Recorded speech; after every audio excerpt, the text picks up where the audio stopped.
नमस्कार, between the lines with दिलुजन में आपका स्वागत है। आज हम बात करेंगे ये जो महिला आरक्षण विधेयक है ना, वो उससे जुड़ा परिसीमन जो विधेयक है इसकी कहीं आपने चर्चा नहीं सुन रहे होंगे आजकल, लेकिन आज जो संसद के भीतर जो मेरी बातचीत हुई और जो तैयारियां दिखी सरकार की, मतलब गजब है। इस बार वो आ रहा है और पास हो रहा है। एक नहीं, कई लोगों ने कहा खुल के नहीं, बिल्कुल मतलब ये सामने नहीं बोलूंगा कि लिखने के लिए नहीं बोलूंगा मैं, लेकिन हाँ आएगा। कब आएगा, कैसे आएगा, यह तय नहीं है, लेकिन आएगा ये तय है। और पहले आपको हमने बताया था, करीब एक हफ्ता पहले बताया था आपको एक वीडियो में कि सरकार के जो आंकड़े हैं 2/3 के इन्हें पास करवाने के, वो कंप्लीट हो गए हैं।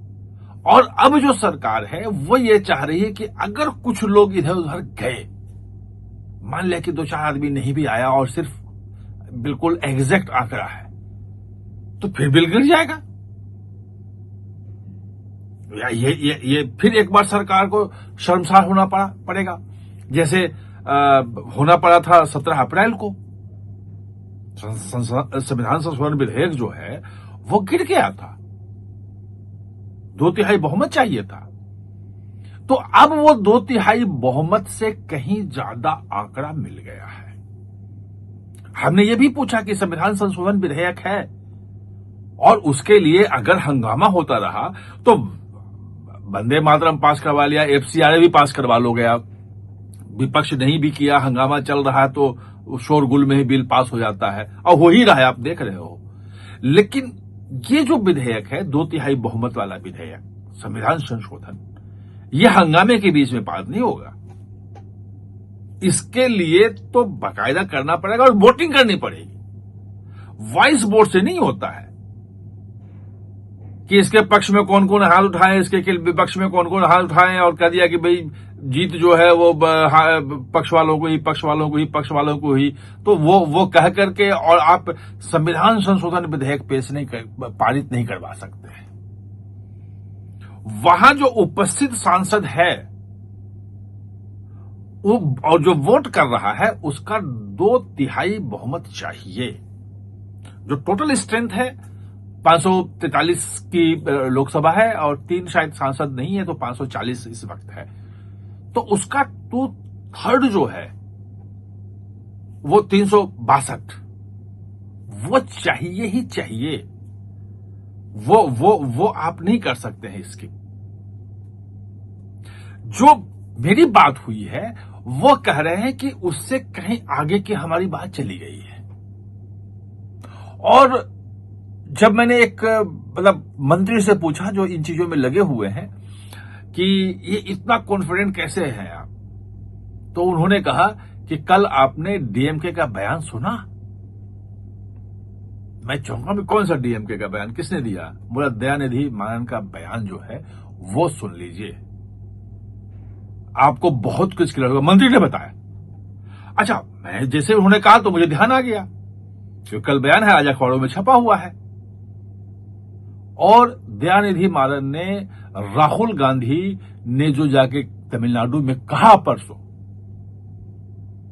कि अगर किसी ने भी परिसीमन के पक्ष में वोट दिया तो वो तमिलनाडु के साथ जो है वो दगाबाजी करेगा। और एक राजा का नाम है जो उसने बिट्रे, कैसे हम जयचंद यहां कहते हैं ना, जो मुगलों वो शासक को ले आए थे, मुस्लिम शासकों को ले आए थे जयचंद, और जिसके कारण पृथ्वीराज चौहान हार गया था, उसी टाइप का एक शासक का नाम वहां पे है जिसका उन्होंने नाम लिया कि वो होगा।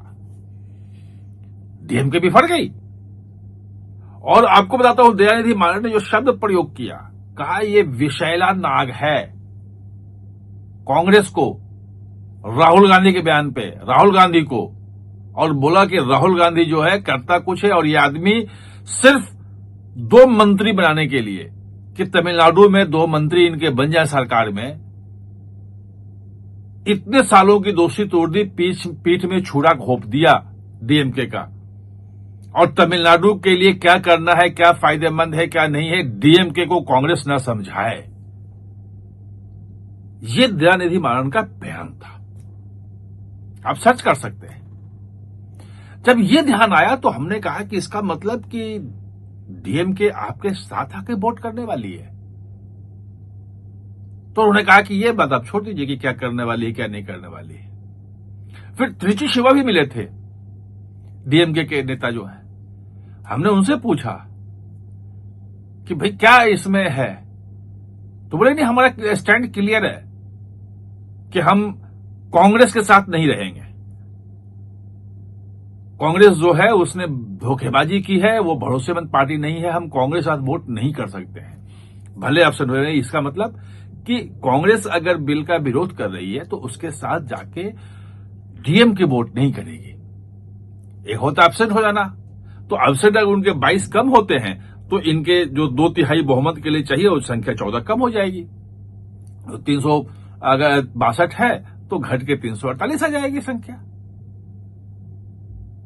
लेकिन कल का जो बयान है और जो ये कहा गया कि वो अगर साथ आ जाते हैं, अगर सरकार के पक्ष में, क्योंकि त्रिची शिवा ने मुझे यही बताया और पुराना स्टैंड उनका है, क्लियर कर चुके हैं कि हम बिल देखेंगे और बिल देखने के बाद हम तय करेंगे हमें क्या करना है।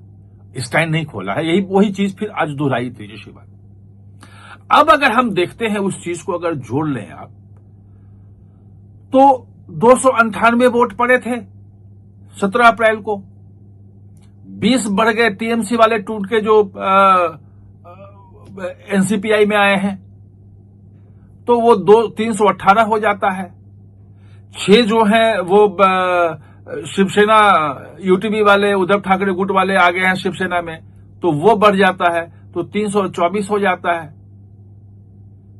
जो 8 सांसद हैं वो नेशनल, वो उसके एनसीपी के शरद पवार गुट, वो तैयार हैं। शरद पवार और उनकी बात भी 3-4 दिन पहले प्रधानमंत्री के वहां संसद भवन में ही मेरे सामने वो गए थे मिलने, और प्रधानमंत्री कमरे से बाहर निकल के गेट खोल के उनका रिसीव किया था। तो लगभग वो तैयार हैं, उसमें कोई समस्या नहीं है।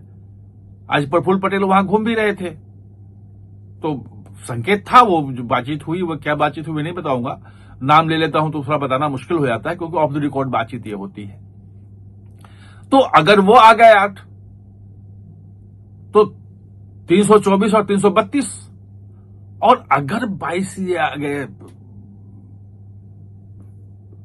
डीएमके वाले, इन्होंने वोट कर दिया साथ में, तो 354 हो जाते हैं, 356 हो जाएंगे ना, 22 जोड़े जाएंगे तो 334, 332 और 22 354 हो जाएंगे, यानी कि 8 कम रह जाएगा। और छोटे छोटे बहुत सारे जो दल हैं वो, उनसे भी बहुत सारी बात हो गई, वो बहुत लंबी चली जाएगी, उसमें नहीं जाएंगे, लेकिन बहुत कंफर्टेबल पोजीशन में आ गया है। उन्होंने ये कहा कि बस हम इसमें बताएंगे नहीं कि कब आएगा। अब 13 तारीख को, 13 अगस्त को खत्म हो रहा पार्लियामेंट का सेशन, खत्म है, तो हो सकता है उसके पहले आ जाए। मैंने ये पूछा कि 13 के पहले आ जाएगा, क्योंकि 13 को पार्लियामेंट का ये सेशन, मानसून सेशन खत्म है। तो उनका कहना था कि नहीं, स्टैंड भी हो सकता है भाई, 14-15 को 15 अगस्त मनाएंगे, 17-18 को 2 दिन के लिए एक्सटेंड कर देंगे, उसमें बुला लेंगे, क्या दिक्कत है। तो मैं ये कह रहा हूं कि इस मानसून सत्र में जो मुझे आज बताया गया है, वो विधेयक आ जाएगा, महिला आरक्षण वाला और परिसीमन वाला, और 2/3 बहुमत हो भी गए हैं, कंफर्टेबल बहुमत है। सिर्फ 2/3 मतलब वो एज टू एज नहीं है कि बस 2/3 एग्जैक्ट जाके हुआ, उससे ऊपर के बहुमत की व्यवस्था हो गई है। देखिए क्या होता है। आप हमारे साथ जुड़े, इसके लिए बहुत बहुत धन्यवाद।